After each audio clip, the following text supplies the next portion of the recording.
This is Envision Self-Healing Podcast, episode number 74. The topic of the week this week is, does juicing improve eyesight?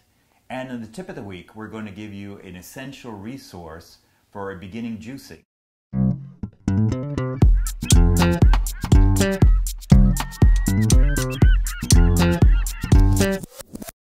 Hi, I'm Will Fuller. And I'm Richard Miller. And we're the co-creators of EnvisionSelfHealing.com and are dedicated in helping you improve your eyesight and quality of life by taking healing into your own hands. Now, if you haven't done already, make sure you head over to the Envision Self-Healing website where you can get your hands on a free ebook that's going to give you 10 top tips on how you can start improving your eyesight in our modern day world. The topic of the week this week is, does juicing improve eyesight? And I guess this is something we kind of stumbled into a lot more with our work. We started off with looking at the eye exercises and self-healing with movement. And then as we started moving and as we started getting more and more feedback from our audience, this is something that we found becomes more and more important as we start going with our work and indeed how it is an essential part of healing. Right. And I think a good way of thinking about it is just kind of start from the beginning, the building blocks of, I guess, of us as individuals, which is, I suppose, tiny little cells. And you could think of those as the building blocks of the body. Now, you want to make sure that those cells that you have are constructed of the best material possible. Now, Richard knows a lot about this because he's just spent a lot of time working on your house here in San Francisco. Oh, where are you going with this? Okay, and you had to start with the foundations. There right? you go, sure you had good foundations. Yes. And now, when you got stuff for your house, did you just go for cheap materials? Cheapest materials possible, that's very good. Or did you spend a little bit more money and get nice strong material that's going to last longer? Yeah, like the room we're standing in has double plywood on the walls for strength. It'd be funny if you just said, "Yeah, really cheap." I just went to the tip yard and just went and just got a load of. And speaking of like things like toxicity, the paint on the wall is no VOC, non-toxic paint. Same with the floor is not to give off toxic odors. So I did think about creating a healthy heist. Heist? Actually thinking about stealing those materials that you did all that time. Right. I need a heist to pay for the house now. So why was it that you got, this didn't mean to turn into an interview here on Richard now. Why did you buy the better materials for your house? Well, I didn't want to create an unhealthy environment for me to live in, basically, And you also kind of went for stronger. The wood that you went for was kind of stronger, longer lasting. You're going to kind of knock it a little bit, but it's still going to survive. Exactly. So the reason why, you can probably tell by now that we're going into this, is because it's exactly the same with nutrition. You want to have the strongest, best materials there that you're building your body out of, and Richard added a little bit more in there, actually talking about the toxins, which is great. I hadn't thought about that, and we might have to save that for a separate podcast. But I do like that aspect. So you've got these strong building blocks to build a strong body, and if you think about it, if you had a choice between two materials, one being, I hate using them as an example all the time, but a McDonald's, a reheated microwave McDonald's food, sitting there on the side with just your processed, I want to call it meat, but I'm not too sure it is, just kind of with the processed flour and processed cheese, and then a little bit of lettuce that's probably sat around in a field for a while. It really is lettuce. Covered in pesticides. Not that we don't like McDonald's food or anything. But then on the other hand, you kind of had fresh organic fruits and vegetables. You could imagine which one out of the two, I mean, even if you just eat the two, you feel better for eating one and you feel worse for eating the other. Right. Unless you're addicted. Well, there we get to the toxic house analogy. If you put the McDonald's in you, your whole body feels like a house full of fumes and doesn't smell good, and it gives you a headache, all of this stuff, right? There you go. So, but if you get the fresh fruits and vegetables, then you kind of feel a little bit more energized, a little bit lighter, and ready to face the day. So just on that analogy of the two, you could imagine then on the inside, what the whole point of food is that the stomach then abstracts the nutrients, and then through the intestines, those nutrients then get absorbed, which then get sent around the body to where it's needed. So it's a delivery system to the body. It's not just the point of enjoying food. There is actually a point behind food and the nutrients of what we're consuming. All right, now, why juice instead of just eat healthy? What's the point of that? So we've got here then, you've got the fine nutrients that the body is craving all the time. The cells need nourishment in order to be to its maximum and have a constant turnover there, and there's always rebuilding and then waste. So if you think about it, the reason why juicing is good is because if you think about the quantity of nutrients that we need, especially in our diets, where we're kind of starving ourselves of nutrients, we also tend to just have the 3 meals during the day. So trying to actually fit those nutrients in can be very difficult. So when we're juicing, you're actually compacting all the nutrients into a smaller size volume. Right. So for example, I juice around 5 pounds of carrots a day, Right. a couple of pounds of apples, and then a couple of pounds of green leafy vegetables. Now, I could try my hardest to try and eat nearly 10 pounds worth of food on top of my normal meals during the day. But it's obviously very challenging. In fact, once I thought, well, you know what? Instead of juicing these 10 carrots, I'm just going to try and eat them. Oh, I think I got to about the third one, and my jaw just locked up, and I struggled quite a bit just to eat these 3 carrots. Yeah. So, but when you're juicing it, what's happening is you're squeezing. It kind of depends on which juicer. And when we do in a previous podcast, just look back in our history. I can't remember the number of it now, but we do discuss the difference between the juices. I'm sure we'll cover that again later on, but do go back and check out the difference between the juices. But what you're doing is you're extracting the nutrients, you're leaving behind the fibre, the mass in the food, and then you've just got the nutrients there in the juice, and then you're consuming that juice, and then because it's liquid, the stomach isn't having to try and break it down. It goes into the intestines, where it can then be absorbed straight away in through the digestive system, so it gets delivered to your body a lot quicker. And there is a bit of a medical model here, and I hate to use that word, but if you think of our bodies, and especially you have a condition or a serious vision condition, you're at some sort of detriment, perhaps in nutrition. You're at a disadvantage, and the medicine world says, let's put something into your body to fix that. In some ways, we're putting concentrated nutrients into a system that's needing some help. Yeah, it's sort of a bit of a juice as medicine to a certain degree. So and you're boosting yourself with that extra juice.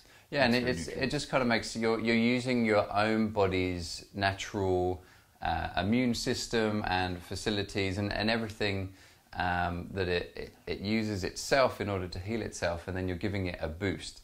Right. So, but instead of filling yourself with more toxins, right. Which you could get with medicine, or instead of having any side effects that right. if any of you listen to any of those ads, which we can't avoid, the pharmaceutical adverts. This will make you really happy. Except, and in the next 15 minutes, you kind of have to listen to all these. Well, it's like you'll have no sex life and you'll be blind, but you'll be really happy. And so if you think of it this way, that you don't have any of the side effects that you would get with any of the medication. So you're kind of really getting that delivery system, and it's getting sent straight through the body. Yeah. Now, obviously, what I said there with the amount that I juice is a little bit more than the average person would do, because I'm really trying to make the effort there to work with my visual condition, which is retinitis pigmentosa. So studies do show that higher levels of vitamin A do improve those that have retinitis pigmentosa. So trying to get it in a natural way instead of just doing it in a supplement form means that you're kind of guaranteed that you're getting the best possibility from those nutrients, whereas it can be a little bit difficult to consume it. Now, that's not to say that you could eat 3 McDonald's a day, drink 1 juice, and then you'll be fine. Obviously, you want to be thinking about the 3 meals that you're getting in the day, that they're all nutritious meals. Of course, every now and then you're going to enjoy yourself just with a nice meal. But the thing with the juicing then is that it's kind of a little kick on top of what you're already getting. And so let's go through the basic nutrients we're aiming at when we're trying to improve our eyesight. And the 2 broad categories we deal with are beta carotenes and what's called luteins and zeaxanthin. Yeah. And the starting backwards, the lutein and zeaxanthin are present primarily in the macula, in the central vision.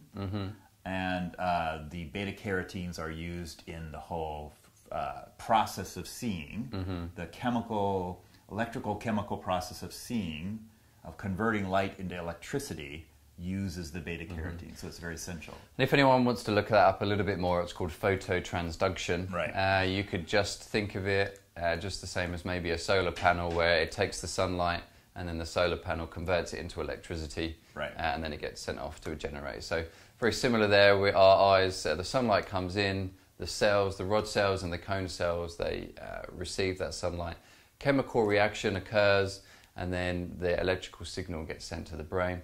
And the beta carotene vitamin A is used up in that process. Is part of that. Yeah. So that's why we're highlighting that, and I guess more so with vision conditions. We obviously work quite a lot with vision diseases: retinitis pigmentosa, cone rod disease, optic atrophy, issues with glaucoma, keeping a healthy optic nerve and a healthy retina. So a lot of our work is trying to nourish the retina as much as possible, partly through the exercises like sunning, because you're kind of working at it from the front. But then this juicing aspect, the nutrients is coming behind the retina. And so you could just think of it as the sunning exercise is coming through the front, we're stimulating the cells, and then from the back, the delivery system coming up through the blood, through the choroid, into the back of the retina, nourishing those cells. So it's kind of a double whammy, really. Yeah. You're kind of squeezing them in the middle there and nourishing them. So in that aspect, things like vitamin A, beta carotene, very important to help keep the retina nice and healthy. Now, someone might say, well, I have myopia. That's to do with the length of the eyeball, really. Yeah, if it's something that you acquired as a child, then the length of the eyeball. And they might say, well, you know, I don't need a healthy retina. But of course, what a lot of people don't think about with myopia, especially high myopia, is as the eyeball elongates and goes further and further back, you're weakening the structure of the retina there. Yeah. So if you do have myopia and nearsightedness, it's very important that you get those nutrients to keep the retina healthy. And then, of course, if you listen to the medical model, pretty much everyone's expected to have macular degeneration. Right. So you might as well prepare for it, right? by the age of 75, 80. Yeah. So that moves us on to the next part, which is the lutein and the zeaxanthin. Right. The lutein and zeaxanthin are in the macula, which is the central portion, and in particular the very central vision.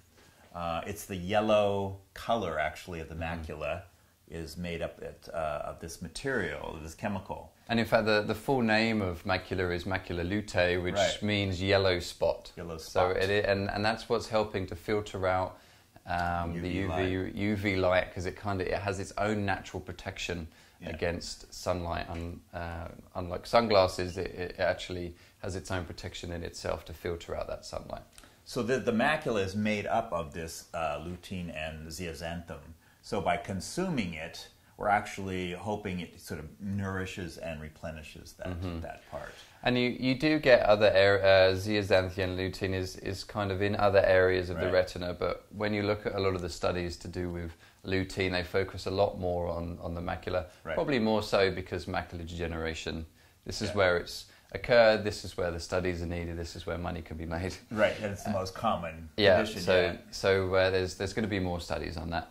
And I was going to say, the lutein and zeaxanthin is mainly found in dark leafy greens, some colored residuals as well, right? But your biggest kick is in to get those nutrients is like collard greens, kale, Swiss chard, spinach. Yeah, so some sources there. Let's head to some sources. So with the lutein, Richard just said there, with those dark leafy greens. You can also get some in spinach and lettuce, but not as much. You want to be looking for those dark greens. And with the beta carotene, you're looking anything that's colourful. So carrots, it's the beta carotene that makes it orange. Any of the fruits and vegetables that have that colour. then you're going to get that source of beta carotene. And well, the body doesn't produce beta carotene. You have to get it from an external source, and fruits and vegetables are the best source for beta carotene for that. So a nice little rule for that when you're eating your meals is to have colourful meals. Yeah.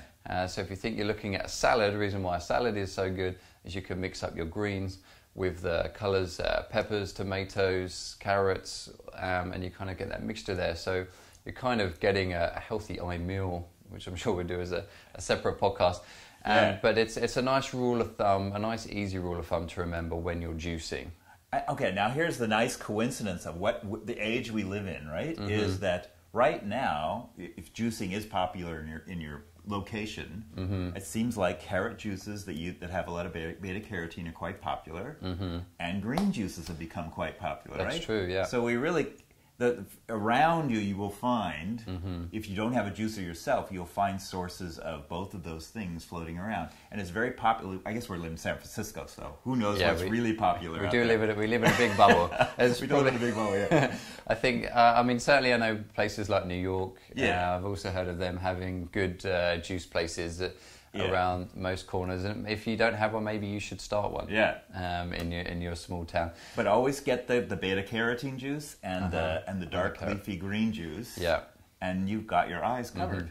Mm-hmm. So the original question then: does juicing improve eyesight? You can kind of see here that if you build up the building blocks of the eye from the back, and before I had mentioned a lot of this might be to do with the retina, but also when we talk about the building blocks of the whole body and the eye, even keeping the lens nice and healthy, and keeping the ciliary muscle there, and even the liquid that you were finding in the eye, it's all made up of building blocks. So by getting these nutrients that just kind of make sense, that are good for the eye, it has multiple uses all around the body. But obviously we're focusing on vision here. Mm-hmm. So being able to fit those juices into your lifestyle, be it a carrot apple juice in the morning and then a green juice in the afternoon, or even if you can only make one of them, or maybe you want to combine the two. Either way, you're getting that nice shot of nutrients, a nice shot of natural nutrients into the body. And in our experience, it does improve mm-hmm. our eyesight. So definitely. I think there are also studies out there, as you've mentioned, mm-hmm. about vitamin A and retinitis mm-hmm. pigmentosa, and there are many studies going on with that. So. If you're unsure, we're kind of lucky because you can, the medical profession can now make money from supplements, so there's a lot more studies in it. So you could just type in your condition and type in vitamins underneath, or vitamin mm-hmm. A or lutein, or something underneath your condition, and you'll find a whole list of stuff there of nutrients and whatnot. And if you're lucky enough to be in the larger part of the population where they can make even more money, like macular degeneration, then you're going to find reams of research by the pharmaceutical companies in that, so that you can get your supplements that way. But we'll talk about supplements in a separate video, but we are going to say that we do prefer juicing and a healthy diet over supplements because it is more of a natural source. Now, I must also just say that one of the biggest arguments that we hear from people is, well, I would juice, but I hear that you don't get the fibre. Oh, right. So it's not good for you, so I don't juice. That seems to be a general excuse for not juicing. Yeah, it's the civil war in health almost these days. It's like fiber, no fiber. And the reality is, as Will said earlier, in order to get as much nutrients as possible, we're mm-hmm. taking out the fiber mm-hmm. to boost up the quantity of nutrients. Mm-hmm. And the argument that you don't get fiber is really like, well, eat fiber. Yeah. Eat fiber, it's fine. Eat a salad. You're good. And if you are fitting in a salad or even just a sandwich, you're still getting that fiber in your diet. Yeah. And you're also getting those extra nutrients as well. So if that is yourself and you're sitting there saying, well, what about fiber? I'm not too sure. I heard this and then I heard this. Just kind of use your common sense, really. Yeah. You're already getting fiber throughout the day. You're already getting your bulk to pass through the system. If you went the extreme way and you just did a juice fast, well, the liquid just goes straight through you. And we're not going to go into juice fasting now. Yeah. But you really want to think about it when everyone hears that juicing is good for them, and of course it has many benefits other than better vitality and mental functions and mood and feeling, and that there's many benefits to it other than just improving eyesight. And if you do find that you're coming up with a couple of excuses, then really try and take a look at that and see really where the underlying factor is. And for a lot of the time, we find that it is to do with people can't really be bothered to prepare the juice. It is, yeah. And we also get people go, well, can we just buy the juice in the store, the stuff off the shelf? Right. The problem with that is, one, it's been pasteurized, so they've killed most of the nutrients in it anyway. And then two, it's sat on a shelf for several weeks. Right. Whereas this juice is you're drinking it fresh that day, fresh from the juicer. Yeah. So plenty of information there to get you going on how your vision can actually indeed improve through juicing. And you can obviously get lots more information about this, but we wanted to just give you a brief backing on how juicing can improve eyesight. And I think now is a good time to move on to tip of the week.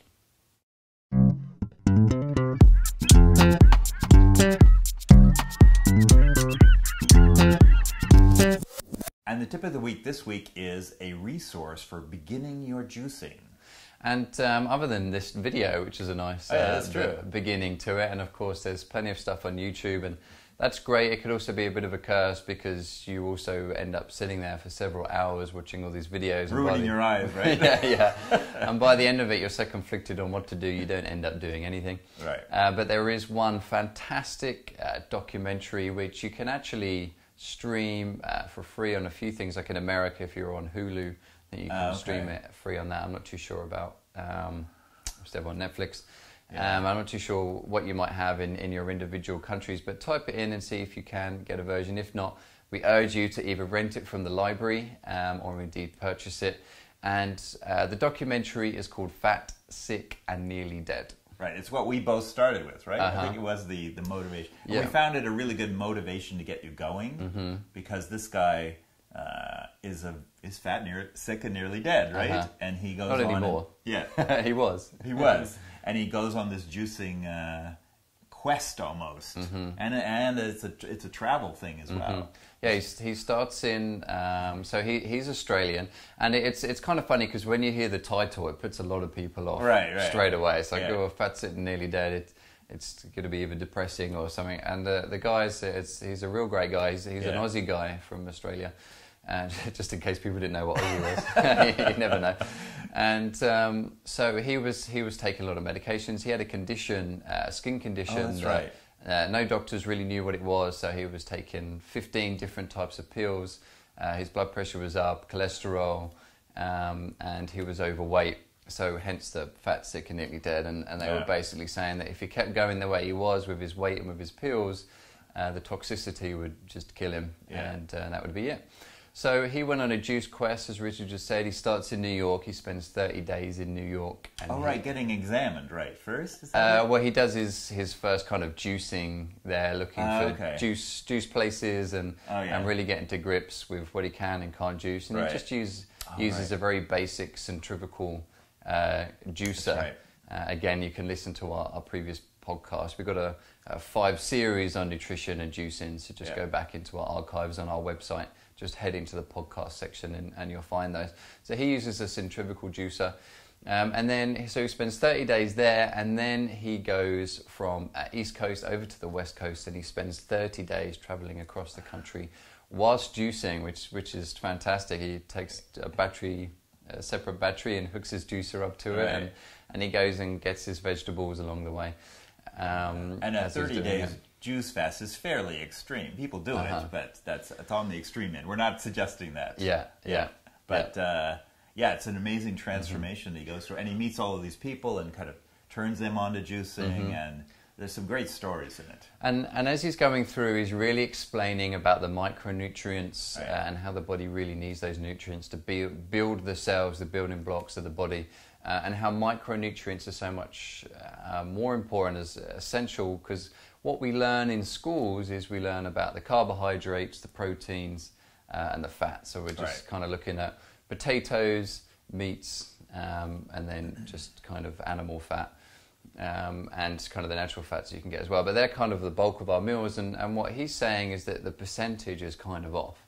and a good 75% should be these micronutrients that you get from fruits and vegetables. And because he's got such a nice personality and the way it's done so well, it doesn't feel like you're sitting there and being told off. Right, well, no, and he convinces people some pretty, he convinces this trucker, people that you would never think would embrace juicing. Yeah. He's compassionate enough and funny enough to get these people going. And I don't want to spoil it. Everyone's going to have to watch it now. But there is, you think you've got this documentary going. He's doing really well. He's juiced for 60 days. He's off his pills. His diet's down. His weight's down. His diabetes is gone. Everything's going well. And then he gets a phone call from one of the trucker guys that he meets whilst traveling across America. And this guy's 300 pounds. Right. I think it's 300 pounds, might be more. Yeah. He's on all these pills as well. And again, he doesn't sound like he doesn't have much longer to live either. Yeah. He can barely move. And the Australian guy comes back again. I think it's his name Joe. Comes back again and gets him starts him off on a 10-day juice fast, and he does that well, loses a few pounds. And then this guy does 30 days, loses like 50 pounds, and he does the 60 days. And he does this great analogy in the middle of it all, where this guy kind of stands to the side, and there's like 8 bowling balls along the top of this bar. He says, "This is the amount of weight that I've lost in these past 60 days." So like Richard said, of course, not everyone is going to do that extreme, but they do something that they call a reboot, where they encourage you to do a 10-day juice fast, even if you just did one day on the weekend. We're not going to talk about juice fasting here now, but even if that's something that you're not interested or you are interested in, the documentary Fat, Sick and Nearly Dead really is an essential resource for anyone thinking about juicing, starting juicing, and it really does kick you in gear. It does, motivation-wise. Yeah. Even if you spend all this money on a nice juicer and then don't juice again for the next 6 months, at least you kind of got it started, and it might start turning you on. When I did my first juice fast, that was when I watched that movie, and then remember the Super Bowl was like 3 days later, and I completely spaced that out. So here I am on a juice fast when the Super Bowl was playing, and I could eat nothing. But anyway. So don't do it right before the Super Bowl. Let's time it. Time it right. Not Thanksgiving, Christmas. There's healing, and then there's watching football. Let's be serious. Right. Serious stuff. Yeah. Okay, great. Well, we hope you enjoyed this week's episode. If you want a lot more information about eye exercise and indeed eye nutrition, then you can head over to our website at envisionselfhealing.com. You could also get your hands on a free ebook that's going to give you lots of the basis on eye exercises and indeed how they can help improve your eyesight as well. You could also find lots of information on the eye exercises. You can try them out. We've even put up some free programs there for you. So just look up your eye condition in there so you can start the eye exercises and seeing all the great benefits that the eye exercises actually have to offer, and how you can indeed start maintaining and improving your eyesight. You could also check us out on Twitter. Also, follow us on our Facebook fan page. You can like us over there, and you could also listen to us on iTunes. So you can also subscribe on iTunes, and also subscribe to our YouTube channel here, so we can send one of these podcasts out to you every week that we do on natural vision improvement. Okay, great. Well, good luck with your eye exercises, everybody, this week, and indeed a little bit of juicing, which I'm sure everyone's going to be doing now, and happy healing. And have a good week.